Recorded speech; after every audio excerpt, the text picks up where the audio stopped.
அருமை தமிழர்களே, அன்பான வணக்கம். பெருந்தலைவர் காமராஜர் அவரை பற்றின ஒரு அருமையான செய்தி.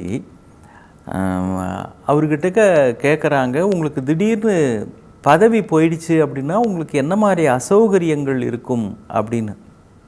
அவர் ஒரு பதில் சொல்கிறார் பாருங்க. அப்போ அவர் தமிழகத்தினுடைய முதலமைச்சராக இருக்கிறார்.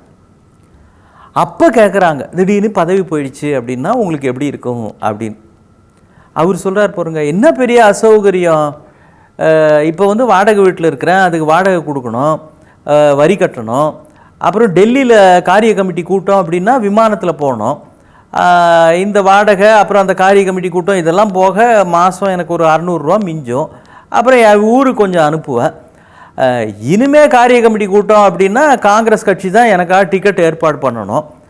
அது மட்டும் இல்லை, இப்போ காவலுக்கு 2 போலீஸ்காரங்க இருக்கிறாங்க, அதுக்கு பிறகு அவங்க இருக்க மாட்டாங்க, அவ்வளவுதான், மற்றபடி என்ன பெரிய அசௌகரியம், அதெல்லாம் ஒன்றும் இல்லை அப்படின்னு இருக்கிறார்.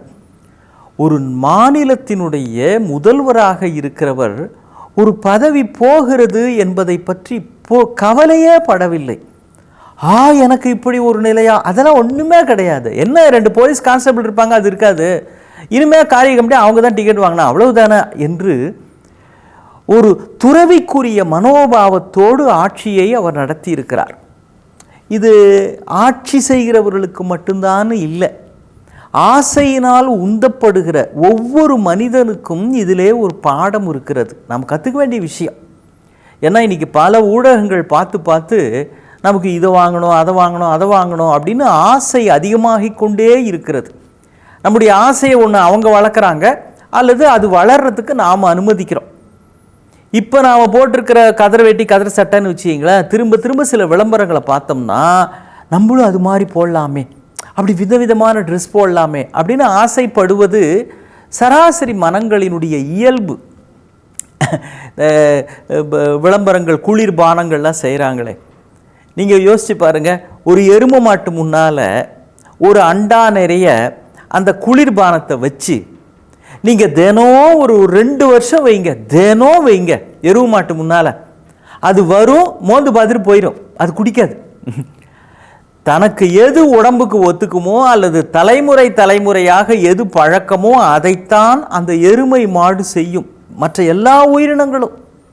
ஆனால் மனுஷன் மட்டும்தான் ஒரு குளிர்பானத்தை ஒரு பெரிய புகழ்பெற்ற ஒருவர் அப்படி குடிக்கிற மாதிரி ஒரு விளம்பர படத்தில் பார்த்துட்டாரு அப்படின்னா கடைக்கு போனால் அது ஞாபகம் வரும்.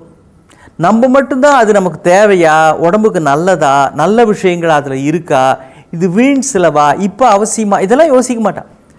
இதுக்கு ரீஇன்ஃபோர்ஸ்மெண்ட் அப்படின்னே சொல்கிறாங்க, திரும்ப ஒன்றை காட்டி நம் மனதிலே பதிப்பது. அது மனித மனத்தின் பலவீனம். சீசருக்கு பிறந்த நாள் விழா நடக்குது. சீசர் பேரரசன், ரொமானிய பேரரசன் ஜூலியஸ் சீசர். எல்லாரும் அவனை மாதிரி உண்டான்னு கொண்டாடுறாங்க. ஆனால் எல்லாரும் பாராட்டுறப்போ அரசவையில் சீசருடைய கண்கள் திடீர்னு கலங்குது, அவனுக்கு கண்ணில் தண்ணி வருது. பக்கத்தில் இருந்த அமைச்சர் கேட்குறாரு, சீசர் என்னாச்சு, ஏன் கண்கள் கலங்குது? இல்லை, எனக்கு பிறந்த நாள் 30வது பிறந்த நாள் அப்படின்னு எல்லாரும் கொண்டாடுறீங்க, ஆனால் எனக்கு இந்த நேரத்தில் அலெக்சாண்டருடைய ஞாபகம் வந்து விட்டது அப்படின்னு சீசர் சொல்லுகிறான். அந்த அமைச்சருக்கு ஒன்றும் புரியல. அதனால் என்ன, அலெக்சாண்டர் ஞாபகம் வந்தால் ஏன் கண்கலங்குறீங்க, உங்களுக்கு என்ன அலெக்சாண்டர் ரொம்ப பிடிக்குமா, இல்லை என்ன காரணம்? சீசர் ஒரு பதில் சொல்கிறான் பாருங்க. 30 வயசில் அலெக்சாண்டர் உலகத்துக்கே சக்கரவர்த்தியாக ஆகிவிட்டான். ஆனால் 30 வயசில் பாருங்கள் பிறந்த நாள் வந்திருக்கு, இப்போ கூட நான் ரோமானிய பேரரசுக்கு தான் தலைவனாக இருக்கிறேனே தவிர உலகத்துக்கே நான் ஆகலையே அப்படின்னு வருத்தப்பட்டானா. இதுக்கு ஒரு முடிவு உண்டா? மனித மனம் எப்படி இருக்கு பாருங்க. ஒரு பேரரசுக்கே சக்கரவர்த்தியாக இருந்தாலும் தன்னை விட மேம்பட்ட ஒருவனோடு ஒப்பிட்டு பார்த்து கொண்டு நான் இன்னும் அது மாதிரி ஆகலையேன்னு வருத்தப்படுறதுன்னா இதுக்கு முடிவே கிடையாது.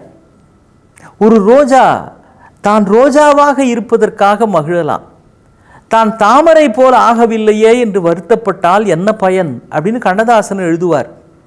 ரோஜா மாதிரி தான் இருக்கும், நாம் தாமரை மாதிரி ஆகலையே, மல்லிப்பூ மாதிரி ஆகலையே, முல்லைப்பூ மாதிரி ஆகலையே அப்படின்னா இதுக்கு முடிவு உண்டா? அவரவர்களுக்கு என்று இறைவன் அல்லது இயற்கை சில திறன்களை கொடுத்திருக்கிறது, சிறப்புகளை கொடுத்திருக்கிறது. அதில் எப்படி மேலே வருதுன்னு தான் பார்க்கணும். மனித மனத்தினுடைய பலவீனம் ஆசை போட்ட பாதையிலேயே நம்மை இழுத்து செல்லும்படி அது ஆக்கி விடுகிறது. ரொம்ப எச்சரிக்கையாக இருக்கணும். இந்த புகழ்பெற்றவர்களுக்கு, சாதனையாளர்களுக்கெல்லாம் விருதுகள் கொடுப்பாங்க தெரியுமா? டாக்டர் பட்டம் கொடுக்கறது அப்படின்றது, அப்புறம் கலைமாமணி, இந்த மாதிரி விருதுகள்லாம் தராங்க இல்லையா? இத்தாலி நாட்டில் அதை ஆள்கிற அந்த அரசர் என்ன பண்ணியிருக்கிறாரு, ஒரு தடவை யாரெல்லாம் அரசாங்கத்துக்கு 50,000 ரூபா டொனேஷன் தரீங்களோ அவங்களுக்கு அரசாங்கத்தின் சார்பில் ஒரு விருது வழங்கப்படும் அப்படிங்கிறார். அடி கஜானா அப்படியே நிரம்பி வழியுது. அத்தனை பணக்காரனும் அவனும் விருதுக்கு ஆசைப்பட்டு 50,000 கொடுத்துட்டான். அவர் கூடவே இன்னொரு அறிவிப்பு செய்கிறார். என்ன, இப்படி நீங்கள் தருகிற இந்த தொகையை வைத்து மக்களுக்கு பயன்படுகிற வகையில் ஒரு பிரம்மாண்டமான அமைப்பை ஏற்பாடு செய்வதாக இருக்கிறோம் அப்படின்னு.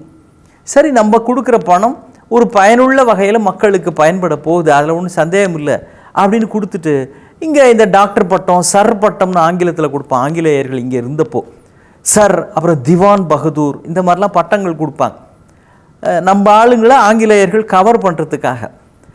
அதே மாதிரி அந்த இத்தாலி நாட்டுக்கு அவங்க மரபுப்படி அவர் பட்டம் கொடுக்குறார். எல்லாம் வாங்கிட்டாங்க. இந்த ராஜா என்ன பண்ணார் தெரியுங்களா? அதுக்கு பிறகு இது மாதிரி வசூல் செஞ்சதெல்லாம் வச்சு வீண் ஜம்பத்துக்கு ஆசைப்படுகிற மனநலம் பாதிக்கப்பட்டவர்கள் மருத்துவமனை அப்படின்னு கட்டினாராம். எப்படி? வீண் ஜம்பத்துக்கு ஆசைப்படுகிற மனநலம் பாதிக்கப்பட்டவர்கள் மருத்துவமனை. அந்த ஹாஸ்பிட்டலுக்கு பேர். பட்டம் கிடைக்கும் அப்படின்றதுக்காக பணம் கொடுத்து பட்டம் வாங்குவதா? இது ஒரு கௌரவமா? இப்படி ஒரு கௌரவத்தை விலை கொடுத்து வாங்கிக் கொள்வதா? மனித மனம் எப்படியெல்லாம் ஆசையினால் உந்தப்பட்டு செல்லுகிறது பாருங்கள். நமக்குள்ள ஆசை இருக்கலாம்.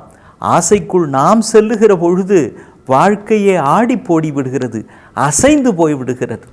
ஒருத்தர், நான் வெளிநாட்டு நாய் ஒன்று வாங்கணும்னு ரொம்ப நாளாக ஆசைப்பட்டுக்கிட்டு இருந்தேன், என் ஆசை இப்போ தான் நிறைவேறிச்சு, நீ வந்து பார்க்குறியா அப்படின்னார் நண்பர்கிட்ட. அவருடைய வெளிநாட்டு நாயா? சரி வரேன், ஆனால் அது கடிக்குமா அப்படின்னாரு. இல்லை தெரிஞ்சுக்கணும், அதுக்கு தான் உன்னை கூப்பிடுறேன் அப்படின்னார். இந்த மாதிரி அவன் ஆசையை நம்மளை வச்சு நிறைவேற்றிக்கிறவங்களும் இருப்பாங்க. கொஞ்சம் எச்சரிக்கையாக இருக்கணும். மீண்டும் சந்திப்போம். வணக்கம்.